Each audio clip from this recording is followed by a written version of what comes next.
You're listening to Answering the Call, the official podcast of the 12th Man Foundation.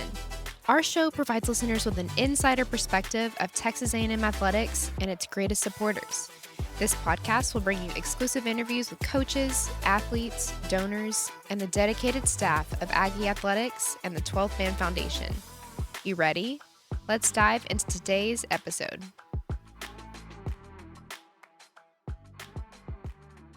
Howdy, and welcome back to another episode of Answering the Call, the official podcast of the 12th Man Foundation. I'm your host, Auhmad Robinson, and joining me in studio today is Texas A&M track and field student athlete and recent SEC indoor champion, Auhmad Robinson. Welcome, Auhmad, and thanks for being here. Yeah, it's an honor to be here. Appreciate y'all for inviting me. All right, Auhmad, I want our listeners to know more about you, who you are as a person. Can you tell us a fun fact about yourself that you think not many people know? I like to ride horses on my free time. Ride horses? Yeah. That's so cool. When did this start? Middle school. So I started riding horses. That's really cool. Did you grow up with horses? Did your family have them, or did you do it at school, or? Some of my friends owned horses, so I just used to go to their barn and they taught me how to ride a horse. So ever since then, I just picked up it. I love it. I love a good horseback ride. Do you have a fun story of when you were first learning how to ride? Because I know it's kind of a process when you get on a horse for the first time. It feels a little unnatural. Yeah, I got a scar on my face from somebody was on a motorcycle. They revved the engine. I got booked off a horse. But I wasn't crying. I didn't get hurt. I was just laughing. I was like, no way that just happened. Oh, my gosh. Well, thank goodness you're okay. Yeah. Do you think you'd want to own horses one day in the future? So yourself? I have owned 2 horses during my college career. Nice. But trying to balance that and school and track is kind of hard. Do you have them here in College Station? No, this is the only city I didn't buy a horse in. So in my last school, I bought a horse, and then while I was at home for the summer, when I got home, I bought a horse. That is so. I love this fun fact. The more you know. So you're running on the track, but then your free time, you're riding some horses. Yeah. What a cool, well-rounded individual. All right. So I also know, Auhmad, this isn't the first time you've appeared on a podcast. You've also been a guest on the Pluckers Playmakers, which is hosted by Carter Bajois. And Cameron Dixon was also on that episode. What was that experience like? It was hot. It was hot. It was really hot. The wings were hot. But overall, I had fun. I really enjoyed it. And I got some wings with some fries, so that was a plus. I loved that episode. And for those listening, if you haven't watched that, definitely go watch it. It's a fun episode for sure. And Carter did a great job of hosting that series, definitely. But yeah, I wanted to ask you, what were the wings like? Because I haven't been yet. What would, if you had to pick and recommend a specific wing from Pluckers, what would it be? I would say buffalo. That was pretty good. But the wings we had to eat from Carter, they were little kick to them. For sure. I'd say 8 out of 10 spice. Oh, man, that's pretty spicy. Yeah. Okay, well, that's super fun, and glad you got to be a part of that experience. You know, Auhmad, let's go back. You mentioned your childhood and talking about riding horses growing up, but can you tell us about your background? I'm sure some of our listeners know where you're from, but some probably don't. So let's just start at the beginning. Tell us where you're from and where you grew up and where you went to high school. I'm from Houston, Texas. I went to Klein Forest High School, big 6A school.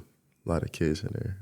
Yeah, you just have to work hard to get out of the school. I mean, it's a lot of kids. Everybody's talented. So not only 6A is the biggest A in Texas, so you have to go extremely hard in whatever you do. Yeah. And not only my school is pretty big, my class, I had about 900 students. So, oh my gosh. Yeah, it was crazy. Just to be top 10%. What an accomplishment. Yeah. Good for you. Tell me about your family. Yeah, my family, that's my drive, my motivation. That's my why for why I do everything. My mom, my grandma, have a younger brother, sister. My brother also runs track. He's a freshman. And my sister, she plays basketball. She's a freshman as well. And my sister is a freshman in high school. And my brother is a freshman in college at UIW in San Antonio. Very, very good. So very athletic family. Yeah. Did your parents do athletics as well? So my mom ran track in middle school, and then my dad, he's no sports, just no my sports, mom. So okay. I got the speed from my mom and my grandma because she ran track as well. So when did you first start running track? Did you play any other Yeah. sports? So I was all around. I played baseball for one game. Just one. One game. My best friend got hit in the eye with the ball, and that day I quit. Played basketball a little bit too. Football, every kid wants to be an NFL player, so I had the football dreams. I officially started running track about 7th grade. I didn't realize I was fast until 8th grade. It just, the love for it continued. And what events did you start in? First, I was a 100 runner. I wasn't strong enough to run the 200, so I could only run the 100. So then once I ran, because after 7th grade, I ran summer track.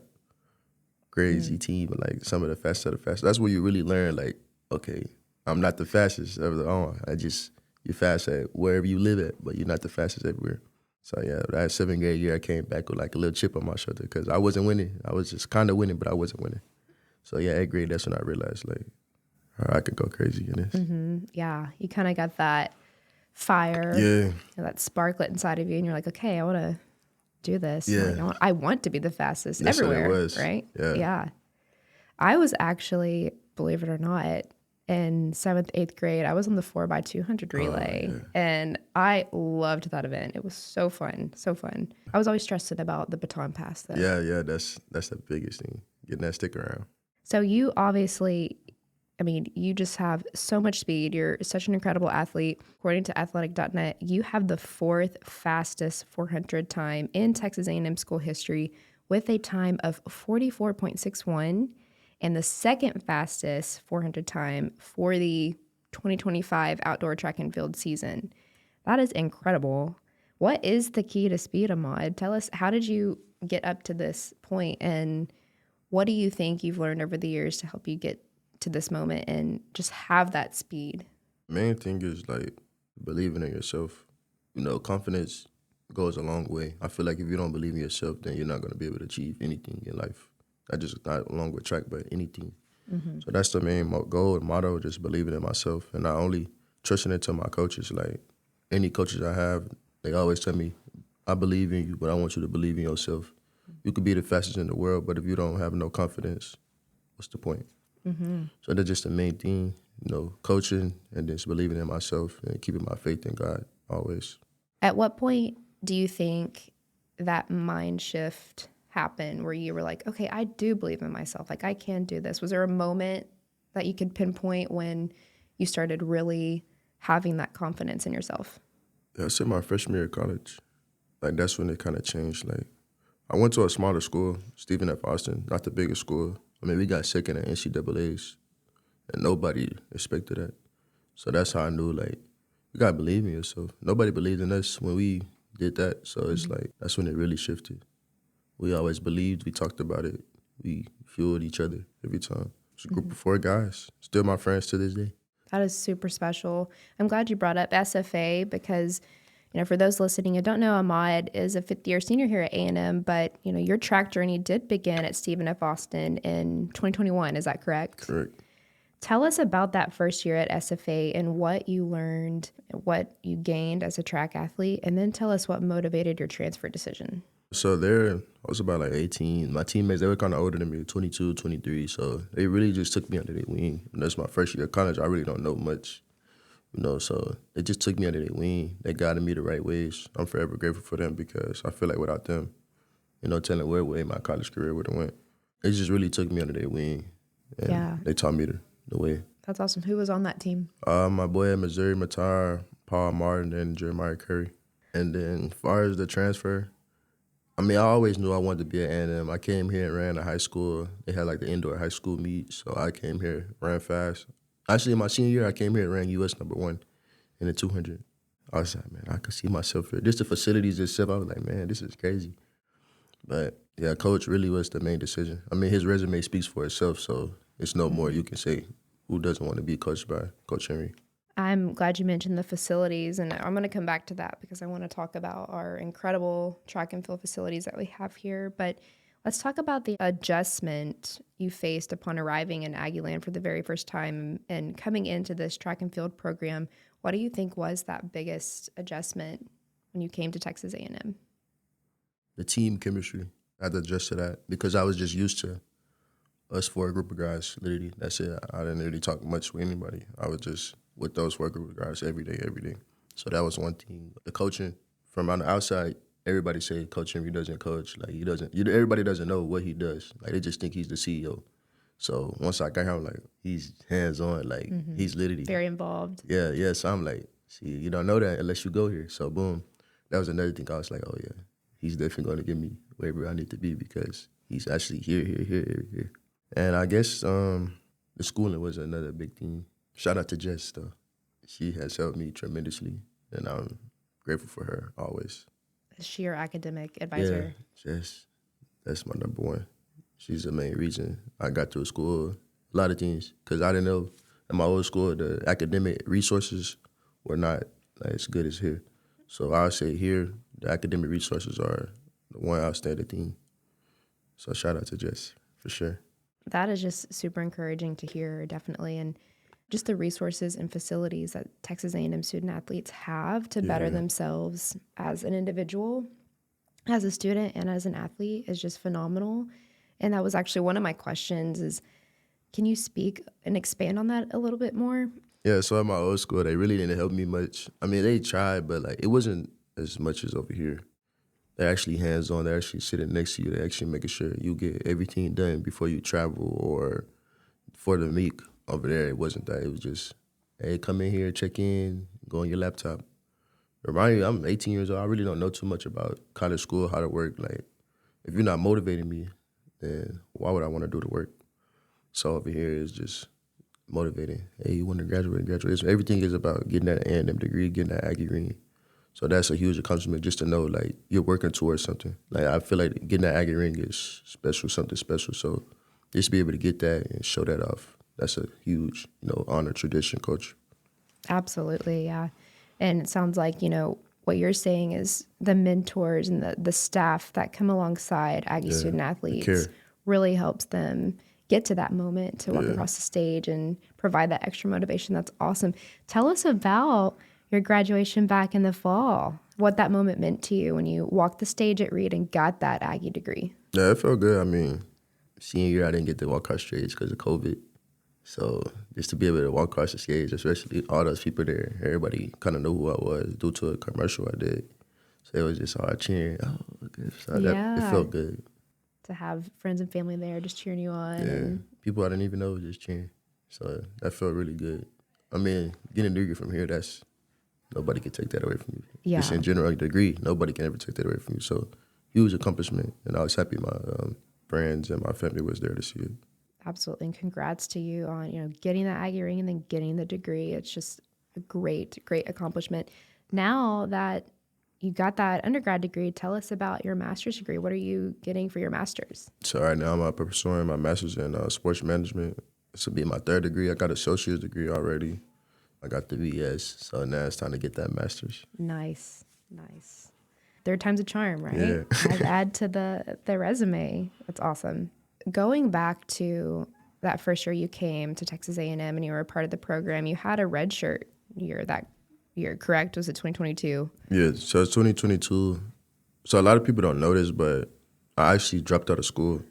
So I'm not really a fifth year. This is just my fourth year, like actually running collegiate track. So yeah, I dropped out of school. I feel like it was a lot of depression. I lost a lot of people during the journey. So it just really was hard for me, like mentally. That was a bad year for me, just mentally. Mental health is a huge thing. People don't know about that. So a lot of people didn't know. They just thought like, oh, he disappeared. But no, I dropped out of school due to depression. And the coach made sure I still stayed in school.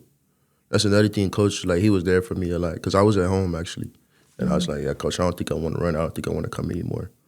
And I was like, it's a lot of stuff going on. But it was a huge motivation. Like, this is your talent. You can go far. I will help you go far. You just got to come to school. I want you to come to school. And I ended up coming a year later. Wow.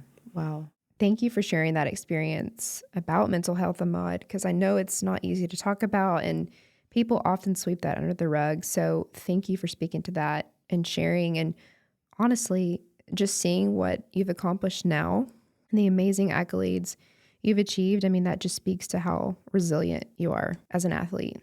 Obviously, mental health, it is such a key component to athletes and their success today. What resources were you able to utilize here? Because I know we have, sports psychologist here Yeah, that Dr. athletes Lee. can go talk to. Yeah. If there's like a similar athlete listening to this right now who've maybe they're struggling with something like that, just like you did, what would be your advice to them? Seek help. I mean, being able to talk to somebody about your feelings and what's going on, it's not going to hurt you at all. I've talked to Dr. Lee a couple of times. Good listener, good motivator.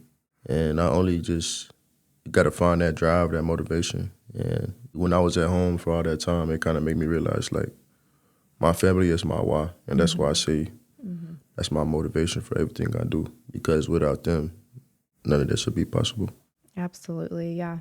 And like during that time, you mentioned earlier, you said like your family is your why, your faith is your why.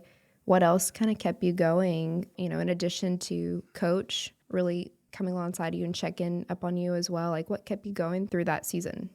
Really the people. I got a huge fan base. I really didn't know that until like this year when I went to Penn Relays and like I got swarmed by a bunch of kids. So yeah, that was another thing. Like you don't really know how much you have like towards the youth until you actually like realize it. So that was another thing. Like I know a lot of people out there looking up to me. So I know got to keep going. Can you tell us a story about like just interacting with the youth when you go to these meets and you realize like, oh my gosh, like I've got these kids are looking up to me, they're coming up to me and yeah, tell us about what that's like and maybe a fun story or experience you've had. Well, it's always big. Like a lot of kids always come up to me, but Penn Relays was the biggest. I actually got swarmed because everybody warms up in the same place, high school, college, everybody. So I came through there, boom, whole bunch of kids like, hey, Auhmad Robinson. I'm like, whoa.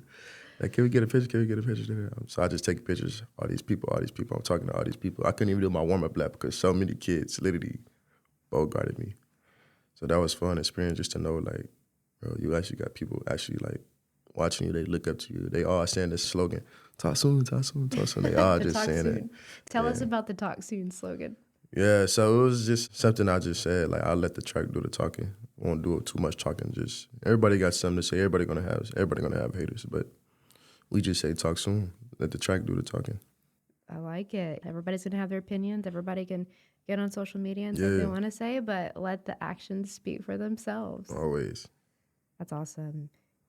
A question I have, just hearing you talk about the kids and the youth looking up to you and how you got swarmed at that meet, but knowing that you have such a following and strong following now with the younger generations, how does that motivate you in terms of kind of being a role model and the platform that you have now? How has that shifted your mindset and made you think about, okay, what do I want to represent as a track athlete, a well-known track athlete? The first thing is just be careful what you post. People always watching. You gotta remember you got kids, on your social media as well. So that's just a main thing. And just leading by a great example. Like, you don't want to be somebody known as, oh, he's just a bad person, da-da-da-da. So that's just the main two goals. Be careful what you post and leave a great example. I love it. Lead by example. I think that fits in well with the Aggie core values here. Yeah, most definitely. Auhmad, I read on 12min.com that your Bowerman recognition marks A&M's 14th male athlete to be named to the Bowerman Watch List, which actually ranks second among all schools in the history of the award. How does it feel adding to this great legacy within Texas A&M track and field? Yeah, the Bowerman is a huge accomplishment. For people that don't know what the Bowerman is, it's like the Heisman of track and field. So just to be able to get your name on there and the picture of you on there is one of the highest accomplishments in track and field history.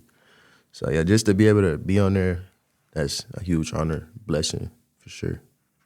What an accomplishment. Congrats to you on that. Yeah, thank you. All right, let's come back to facilities because you mentioned just how phenomenal the facilities are here at Texas A&M.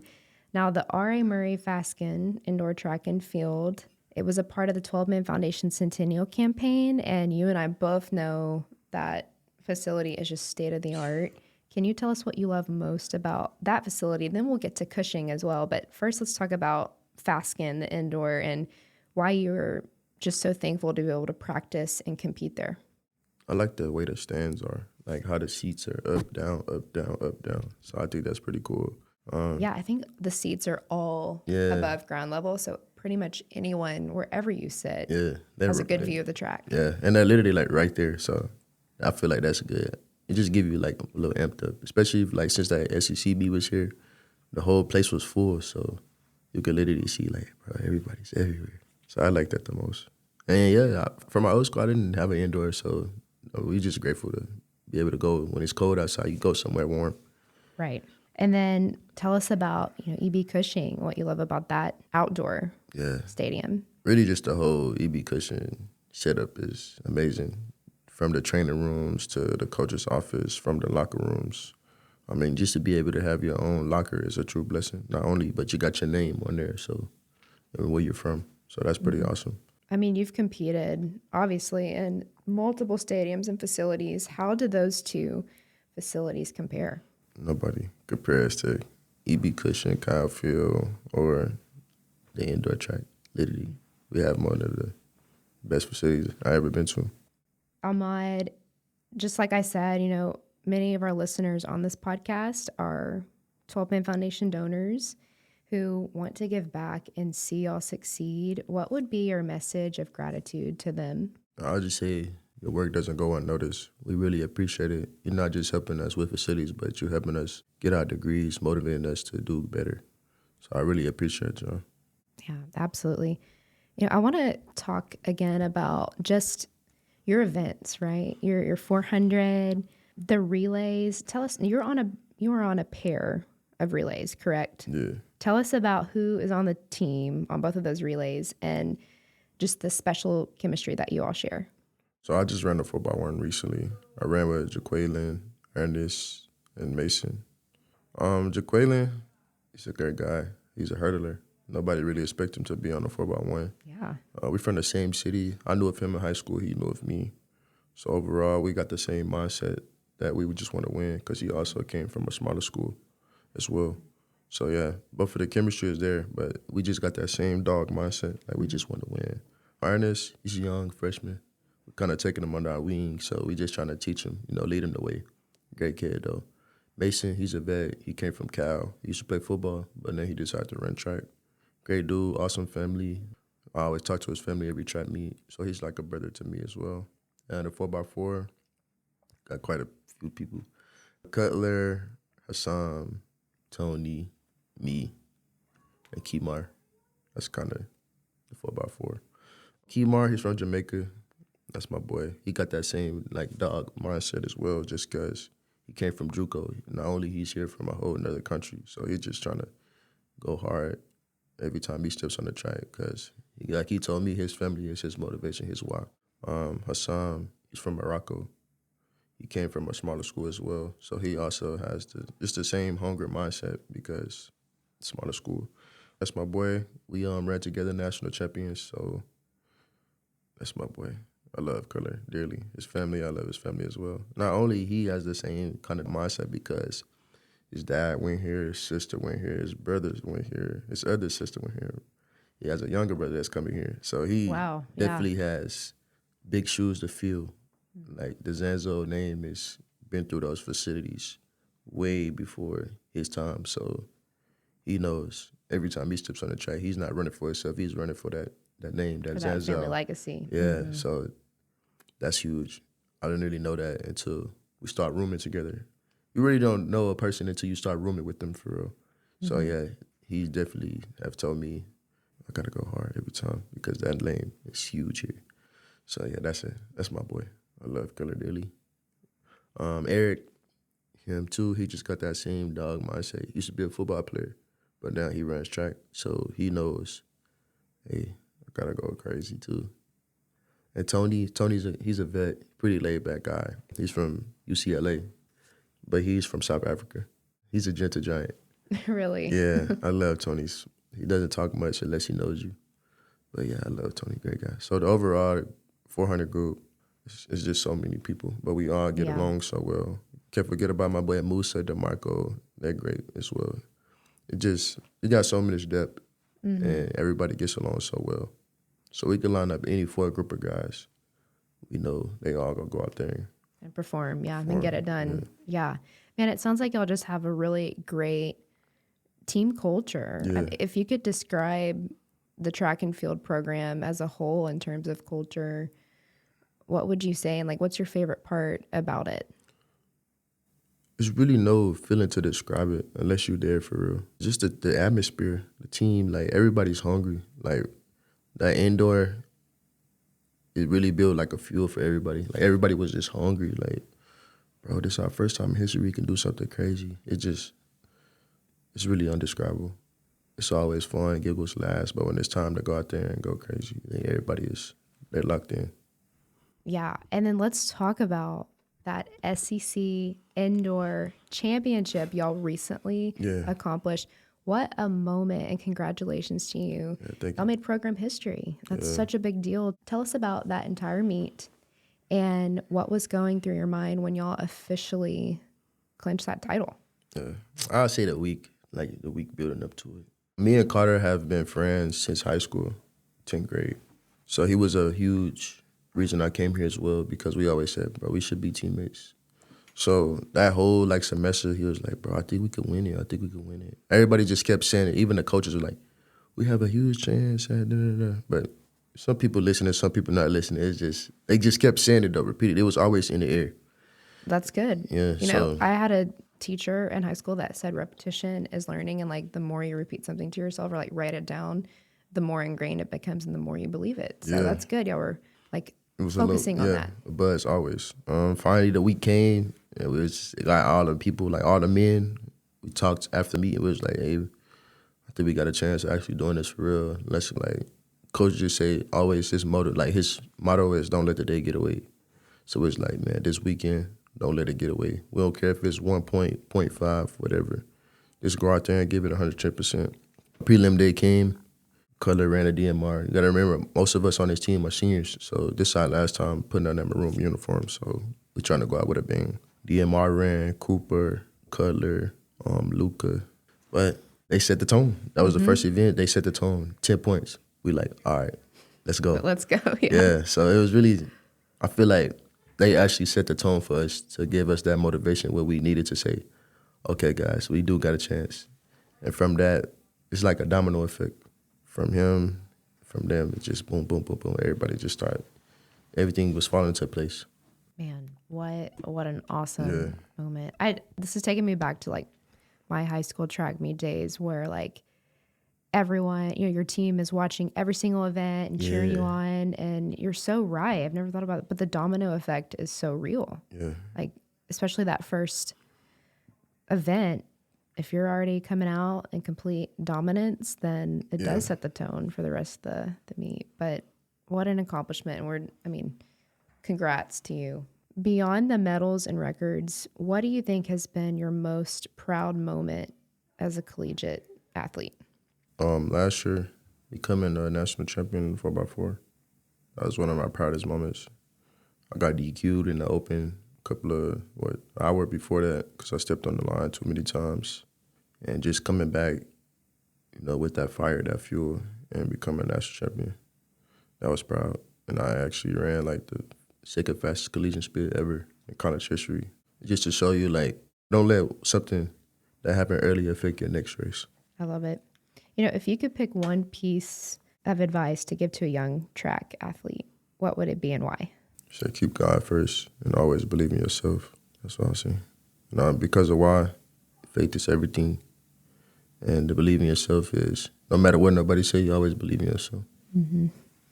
Amen to that. Okay, Ahmad, I ask every student athlete this question on this podcast since we're living in the era of NIL. But for you personally, I'm just curious, how has NIL impacted your student athlete experience? Because, you've been a collegiate athlete for a while, started in 2021. So you've kind of seen this evolving landscape, throughout your track journey. So how has it impacted you personally? It really just kind of takes the weight off of my parents a little bit, just for them to know, okay, I don't have to always pay for this and that. He has his own, his own funds. So that's just a huge thing. Yeah, that's just the main thing, taking the weight off my parents. So yeah, kind of just a blessing for me to be able to take care of my own self and don't have to really tend to my mom. Absolutely, absolutely. And we're so grateful for those who give back, to help provide opportunities for student athletes to utilize their NIL and capitalize on that. We're thankful for that. And would you say it's also helping you learn about promoting your own brand as well? Yeah, most definitely. We're trying to take the Talk Soon narrative, turn it into a brand right now. So that's what we've been working towards. Oh, that's awesome. Yeah. That's great. Yeah. Who had that idea? Was that you kind of want to build upon that? Or Yeah, that was after like indoors because everybody had the shirt on. We all had a Talk Soon shirt on. So it was like, you can actually like take over with this because a lot of people start saying it, putting it in their bios on social media. That is really cool. Yeah. That's awesome. It'll be interesting to see like where it could go. Yeah. And finally, Ahmad, to wrap up our conversation today, this has been great, but want to ask you, why are you proud to be an Aggie and compete on behalf of this university? There's no better feeling than being an Aggie. Who doesn't want to be an Aggie? That's number one. I mean, biggest conference ever, and it gives you a whole bunch of exposure. And just being able to do it in front of these people out here in College Station, it's a huge blessing. And tell us about your future goals. Where do you see yourself going in this life? What do you want to accomplish? Tell us about that. The biggest goal is becoming a professional athlete. That's the biggest goal. So hopefully God, he gives me that. I pray for it every day, so it'll happen. That is fantastic. Auhmad Robinson on Answering the Call podcast. Auhmad, thank you again for coming on the show. Thank you for joining us on another episode of Answering the Call. If you're enjoying the show, please rate and follow us on your podcast streaming platform of choice so you can be the first to know when a new episode drops. As always, a big thank you to our incredible podcast producer, Megan Hoffman. She is seriously the absolute best, y'all. The 12th Man Productions and Texas A&M Athletics NIL department. We also extend our heartfelt gratitude to every donor and season ticket holder for always answering the call through loyal support of Texas A&M Athletics. We will be back soon with more content. Thanks and gig 'em.